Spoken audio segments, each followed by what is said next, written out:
The air curdles before you, heavy with the stench of brimstone and rot, as the shadows along the cavern walls begin to ripple like ink poured into water. From the darkness a shape unfolds, gaunt, grey-skinned and stretched too thin over the skeletal form. Its limbs are long, too long. Its joints are bent at wrong angles, as its bones were designed for something other than walking. Two eyes, black pits burning with a faint ember glow, fix on you with the cold disinterest of a predator studying carrion. Its mouth splits open wide, far wider than it should, revealing a maw lined not with teeth but with needle-thin spines which twitch as if tasting the air. It doesn't move closer, instead the shadows behind it shiver and pulse like an open wound in reality, whispering words in no tongue you understand, but which somehow scrape against your mind with unbearing clarity. When it speaks, the voice comes not from its throat but from inside your skull, a chorus of whispers, each promising something different: power, torment, inevitability. The ground around its feet blackens as if life itself recoils from its presence. Even the shadows of your own bodies bend away from it, unwilling to touch. Yes, in today's video we're going over another member of the Yugoloth family similar to the Originators, the Baernaloth.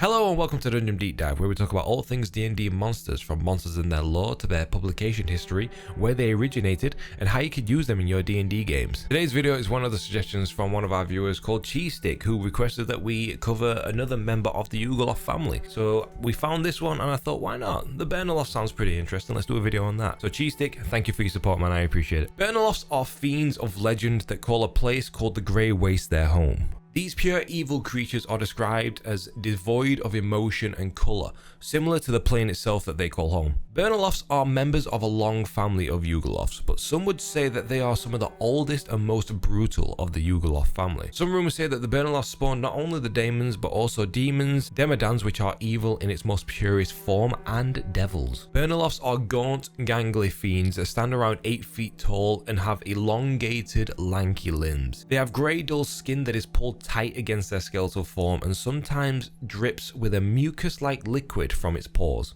That is disgusting. The size of their heads are massive and it seems like they are too big and couldn't be supported by their gaunt bodies, but somehow they managed to pull it off. The oversized heads resemble that of an undead cattle or a ram, and it has curled horns that hug the bony, enlarged head. They have white glassed over eyes that on occasion will leak with a vile yellow fluid, and a larger than it should be mouth that is nothing but teeth and a rotting tongue. These horrific creatures don't have an ounce of emotion in their body. They are completely and utterly detached from any and all emotions in the world around them. Wherever the Baernaloth went, strife, anguish and agonizing torture would befell anyone who came into contact with it. They would foil any plans they feel like foiling, spread devastating and gruesome rumors throughout the world, not caring whether there is any truth in it or not, but will do anything and everything to worsen the world they are in.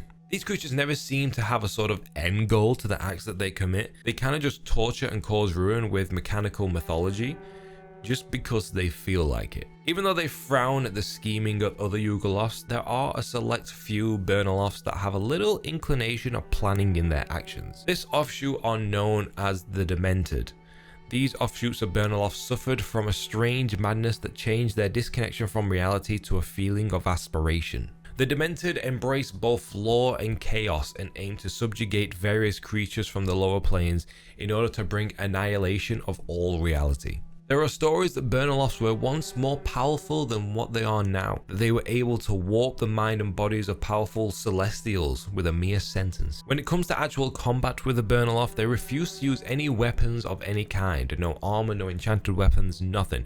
Instead, they rely solely on their natural abilities. They have enough intelligence in their big head to lead others if they need to, but are also smart enough to utilize their healing abilities during combat. Now, even though Baernaloths are part of the Yugoloth family, they intentionally isolate themselves from the family, vanishing deep into the Grey Waste. They live their lives as hermits, making their homes in towers that are twisted and desolate that even denizens of the abyss would find unpleasant. Even though they do live as hermits, on occasion they do form relationships with creatures like night hags and nightmares. They are considered as outcasts to the other Yugoloths. They are still referred to with high respect, not for their weak physical or magical abilities, but with the creation mythos that surrounds them. Specifically, Ultraloths frequently look for an audience with Baernaloths for either guidance or power. But gaining an audience is risky, usually ending in death or failure with failing to find them at all.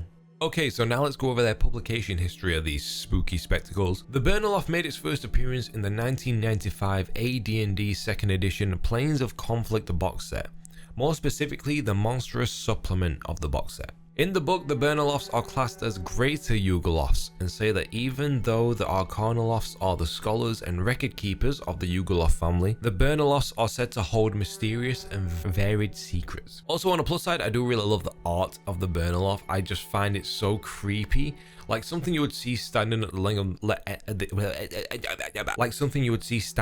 the end of a long hallway in a horror movie or something. It says in the book that a sage called Relian Ways believed that the Baernaloths and the Yugoloths as a whole are the absolute embodiment of the purest of evil on the lowest planes. It does mention that the Book of Keeping, which are 4 magical tomes that hold the true names of all the Yugoloths. How this is important is because to truly have power over a fiend, you need to know their true names.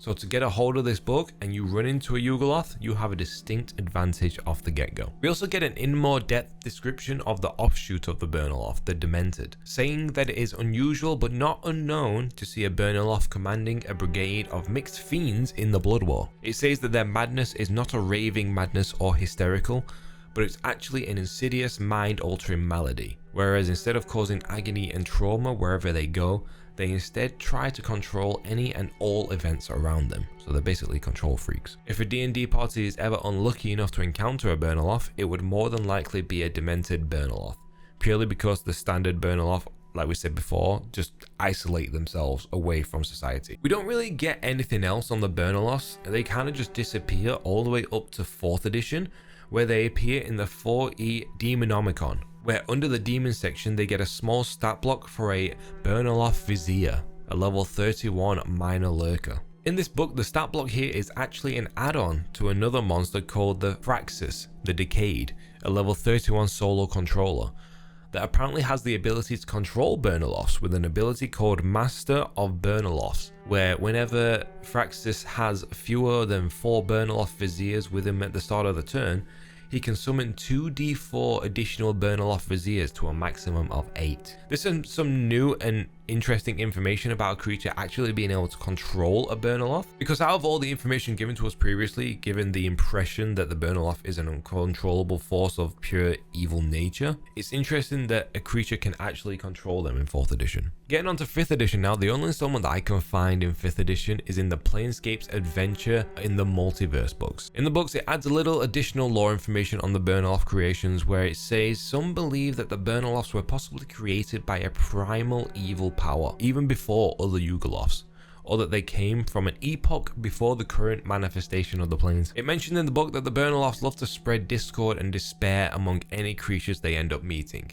It says that they use their breath that is infused with the gloom of Hades to turn creatures against each other. It then chooses to savor every second of the horror that arises when the victims realize how they turned on each other. They have a horrific ability to keep creatures on the brink of death and keep them in the land of the living, sometimes forever, to prolong their suffering for as long as possible. Saying also that even hitting a Baernaloth can bring misery to anyone silly enough to attack. When it comes to the lair of the Baernaloth, they call secluded mountain crags and caves their home. The lair will have ample places to hold and restrain there, and it says in quotes in the book, guests. When a Baernaloth decides to set up its sick and twisted little motel for a home, the region around it begins to warp by its presence. The effects of the lair are abilities called Persistent Anguish, where within 10 miles of the lair, when a creature casts a spell that restores hit points or removes charmed or frightened conditions, the spell fails and is wasted unless the caster succeeds on a DC 19 saving throw against the spellcasting ability.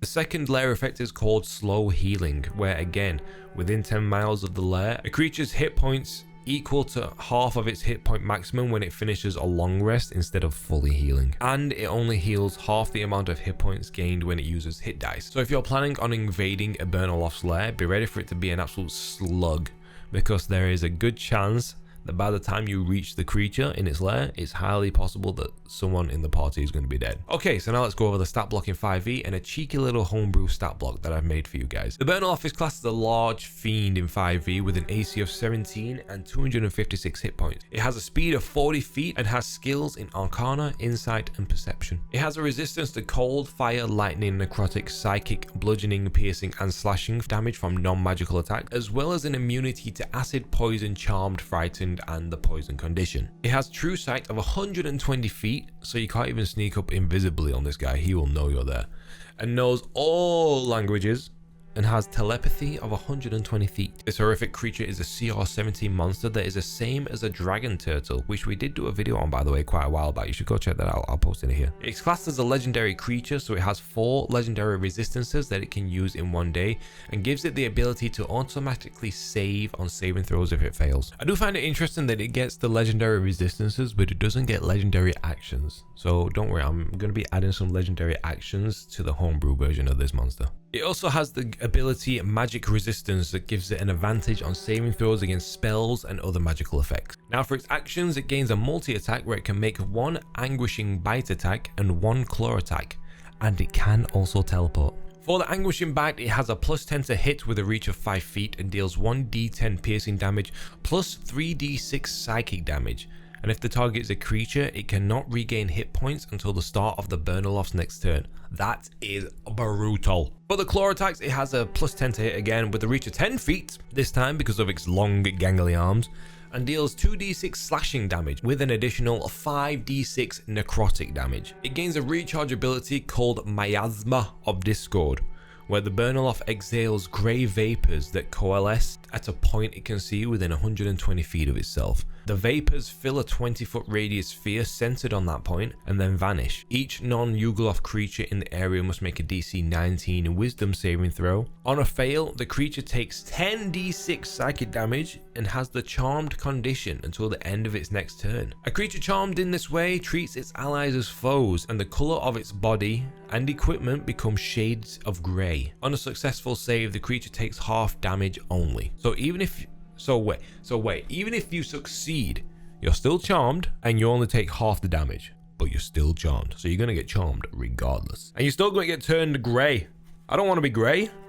I like to have a bit of colour. As well as its physical attacks, it also gets the ability to cast spells. It has a spell save DC of 20 and can cast Detect Thoughts, Phantasmal Force, and Suggestion at will. And it can also class Cloud Kill, Plane Shift, and Scry as an action once a day. It also has an ability where it can summon an actual Yugoloth once a day. It has a 50% chance of summoning its choice of either 1d4 Mesoloth, 1 Arcanaloth, or 1 Baernaloth.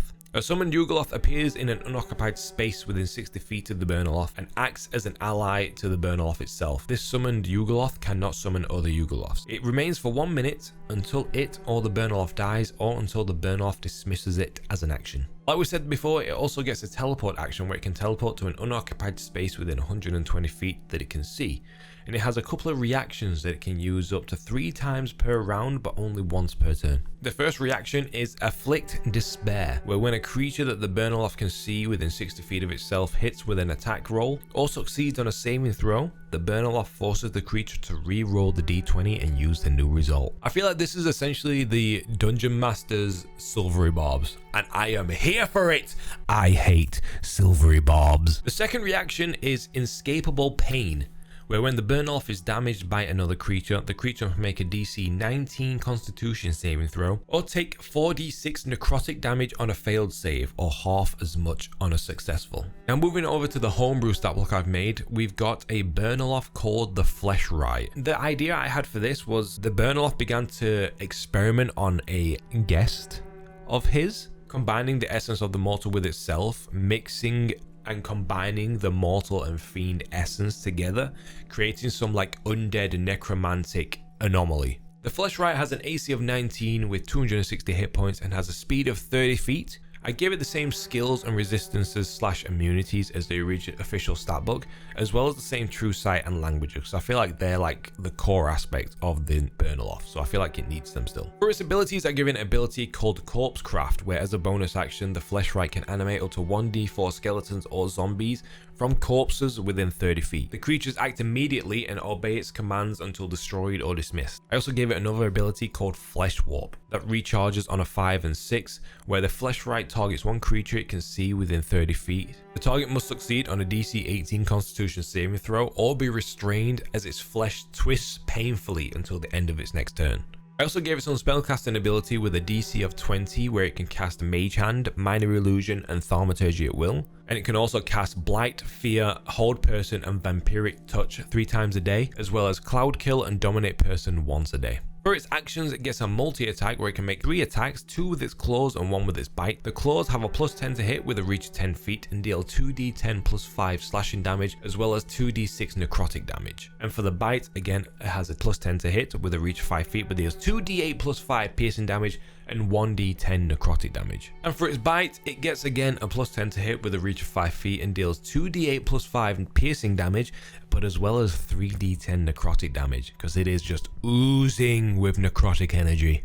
For the lair actions, I've given it one called Fetid Miasma, where it creates a wave of poisonous necrotic fumes that spreads within a 30 feet cone.